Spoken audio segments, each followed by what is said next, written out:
কামাল চাকরি করে। বৃদ্ধ বাবা ও স্ত্রী নিয়ে তার সংসার। আজ অফিস থেকে বাড়ি ফিরল। স্ত্রী দরজা খোলা মাত্রই তাকে ঝাঁঝালো কণ্ঠে বলল, এসে পড়েছেন, আসুন, ভেতরে আসুন। কামাল কিছুই বুঝে উঠতে পারছে না। ঘরের ভেতরে ঢুকতে বলল, যান, আপনার বাবার কামরায় যান। সে তড়িঘড়ি করে তার বাবার কামরার দিকে ছুটে গেল। বাবার কামরায় গিয়ে বাবার পাশে বসতেই বাবা হাও মাও করে কেঁদে উঠল। সে বাবাকে বলল, বাবা, কি হয়েছে, কাঁদছো কেন? বাবা বললেন, বাবা রে, আমি অনেক চেষ্টা করেছি, রাখতে পারিনি। সে বাবার বিছানার দিকে তাকিয়ে দেখে বাবা মলত্যাগ করেছে। একে তো বয়স্ক মানুষ, তার উপরে ভীষণ অসুস্থ। সে আসলে তার স্ত্রী নীলাকে বিয়ে করেছিল এই শর্তে যে তার বাবার দেখাশোনা করবে। যদিও প্রেম করার সময় সে নীলাকে সবকিছু জানিয়েছিল। বিয়ের পর তার রূপ আস্তে আস্তে বদলাতে শুরু করলো। কামাল আস্তে আস্তে তার বাবার ময়লা কাপড় চোপড়, বিছানাপত্র পরিষ্কার করতে লাগলো। ওদিকে তার স্ত্রী সোফার উপর বসে আর চোখে তাকিয়ে বিড়বিড় করে তিরস্কার করতে লাগলো। এমন সময় তার মায়ের ফোন আসে। ফোন রিসিভ করে অপর প্রান্ত থেকে মা বলল, কেমন আছিস রে মা? ভালো নেই? কোনো পাগলের সংসারে কি ভালো থাকা যায়? কেন এমন বলছিস কেন? তুই না বলেছিলি ছেলেটা খুব ভালো? মা তখন বুঝতে পারিনি। ওর প্রেমের মোহে পড়ে তখন মনে হয়েছিল ওর সাথে আমি সুখে থাকব, কিন্তু এখন আমি তো সুখে নেই। সেজন্য তো বলেছিলাম রে মা, ভাবিয়া করিও কাজ, করিয়া ভাবিও না। যে কারণে ফোন দিয়েছিলাম, আমি তোদের বাসায় আসছি। মেয়ে খুব খুশি হয়ে তার মাকে বলে, কখন? আগামীকাল সকালে। ঠিক আছে মা, আসলে বিস্তারিত কথা হবে। এখন রাখি। আচ্ছা রাখ, এ বলে ফোন কেটে দিল। কামাল তার কলিগের সঙ্গে কথা বলছে। তার কলিগ রিয়ান তার মুখের দিকে চেয়ে বলল, কি ব্যাপার, মন খারাপ নাকি? কামাল মন খারাপ করে বলল, আর বলবেন না ভাই, আপনার কাছে তো কোনো কিছু গোপন করি না। আপনার ভাবি ইদানিং খুব প্যারা দিচ্ছে। বিয়ের আগে থেকে সে জানতো যে আমার বাবা অসুস্থ। আমি তাকে বলেই রেখেছিলাম, আমার বাবার সেবা করার জন্য আমি তোমাকে বিয়ে করেছি। সে তখন আমাকে বলেছিল, তোমার বাবা মানে আমার বাবা, বাবার মধ্যে কি কোনো পার্থক্য আছে? রিয়ান বলল, আর এখন? কামাল বলতে লাগলো, আর এখন আব্বার কোনো খবর সে রাখে না। সে থাকে তার আত্মীয় স্বজন ও বন্ধু বান্ধবের সাথে ফোন আলাপ নিয়ে ব্যস্ত। আমি এখন কি করব বুঝতে পারছি না। যা বেতন পাই তা দিয়ে সংসার খরচ আর আব্বার ওষুধ খরচ চালাতেই হিমশিম খেয়ে যাচ্ছি। আব্বার দেখাশোনা করার জন্য একটি কাজের লোক রাখবো, তারও কোনো উপায় নেই। রিয়ান দীর্ঘশ্বাস ছেড়ে বলল, কি আর করবেন ভাই, ধৈর্য ধরুন, আল্লাহ নিশ্চয়ই কোনো ব্যবস্থা করে দেবেন। এখন চলুন, দেরি হলে স্যার আবার রাগারাগি করবেন। চলুন বলে দুজনে অফিসের উদ্দেশ্যে রওনা হলো। এদিকে কামালের শাশুড়ি তার বাসায় আসে।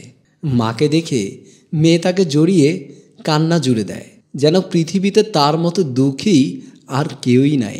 মা তাকে সান্ত্বনা দিয়ে বলল, আমাকে কি এভাবে বাইরে দাঁড় করিয়ে রাখবি, ভেতরে নিবি না? মেয়ে স্বাভাবিক হয়ে বলল, ও মা, চলো। তারা ভেতরে প্রবেশ করে।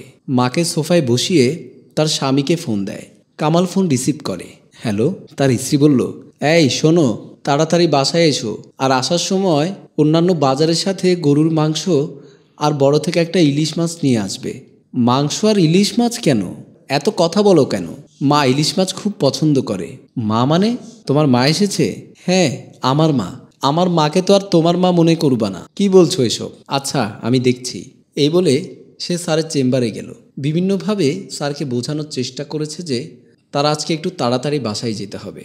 স্যার অবশেষে রাজি হলো এবং স্যারের কাছ থেকে কিছু টাকা ধার করলো। তারপর সেলুট দিয়ে চেম্বার থেকে বের হয়। এদিকে কামালের বাবা মতিন মিয়ার প্রচণ্ড খিদে পেয়েছে। সেই সকালে তার ছেলে কামাল ডিউটিতে যাবার সময় একটা রুটি আর এক কাপ চা খাইয়েছিলেন। সেই থেকে এখন পর্যন্ত বৌমা তাকে কিছুই খেতে দেয়নি। কিছুক্ষণ আগে আসরের আজান হয়েছে। খিদে পেটটা চৌচো করছে। একবার বৌমাকে ডেকেছিল, কোনো সাড়া দেয়নি। ঘরে কে যেন এসেছে, বেশ কয়েকবার আওয়াজ শুনতে পেয়েছে, তাই সে দরজা ধাক্কা দিতে দিতে বৌমাকে ডাকছে। কামালের শাশুড়ি বন্ধ দরজাটার সামনে এসে মেয়েকে জিজ্ঞেস করে, সুমি, এই দরজাটা বন্ধ কেন? এখানে কি? তার মেয়ে তৎক্ষণাৎ তাকে ওখান থেকে সরিয়ে নিতে নিতে বলল, মা, ওটা স্টোর রুম, ওখানে ঘরের অকেজো পুরনো জিনিসপত্র রাখা আছে। মা বলল, কিন্তু ওখান থেকে কেমন যেন শব্দ শুনলাম। ও কিছু না মা, বিড়াল টিড়াল হবে হয়তো। এবার এই কথাগুলো মতিন মিয়া শুনতে পেল এবং মনে ভীষণ কষ্ট পেল, তাই আর সারা শব্দ করল না। সোফায় বসে সুমি ও তার মা খোশ গল্প করছে।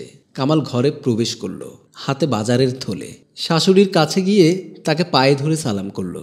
শাশুড়ির সাথে কুশল বিনিময় শেষে তার বাবার রুমে ঢুকলো। শাশুড়ি তার দিকে অবাক হয়ে তাকিয়ে রইল। রুমে ঢোকা মাত্রই বাবা বলে চিৎকার করে কেঁদে উঠল। শাশুড়ি তার মেয়েকে বলল, কি ব্যাপার, তুই না বলেছিলি ওটা স্টোর রুম? জামাই ওই কামরায় ঢুকে কান্না করছে কেন?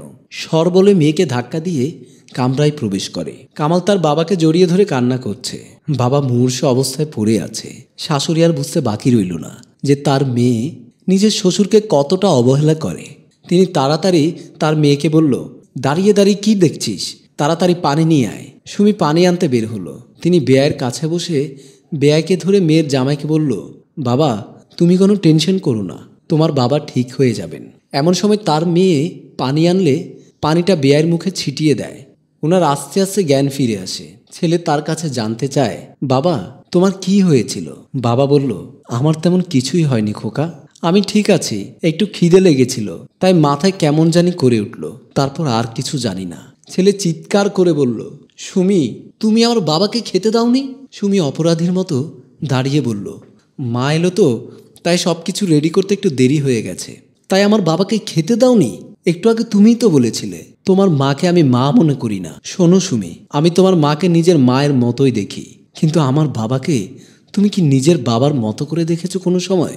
সুমি মাথা নিচু করে দাঁড়িয়ে আছে। তার মা বলল, ছি ছি ছি, আমি মনে করেছিলাম আমাদের না জানিয়ে বিয়ে করেছিস। ছেলেটা কেমন না কেমন, এখন তো দেখছি ছেলে আমার সোনার টুকরো, আমার নিজের মেয়েটাই বজ্জাত। আমি আর এক মুহূর্ত এখানে থাকবো না, আমি মরে গেলেও আমার মরা মুখটাও দেখতে আসবি না। এই বলে চলে যেতে চাইতেই মতিন মিয়া তার হাত ধরে বলল, বিয়াইন ছেলে মানুষ ভুল করেছে, মাফ করে দেন। বিয়াইন বলল, আমি মাফ করার কে? মাফ যদি চাইতে হয় আপনার কাছেই চাইবে। এমন কথা শুনে সুমি তার শ্বশুরের পায়ে ধরে মাপ চায়।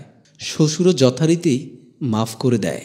দর্শক আসুন, আমরা নিজের মা বাবাকে যেমন ভালোবাসি ঠিক তেমনি শ্বশুর শাশুড়িকেও ভালোবাসি, সম্মান করি, তাহলেই সংসারের সুখ কখনোই হারাবে না। গল্পটি যদি ভালো লেগে থাকে তাহলে লাইক কমেন্ট শেয়ার করে সবাইকে দেখার সুযোগ করে দিন।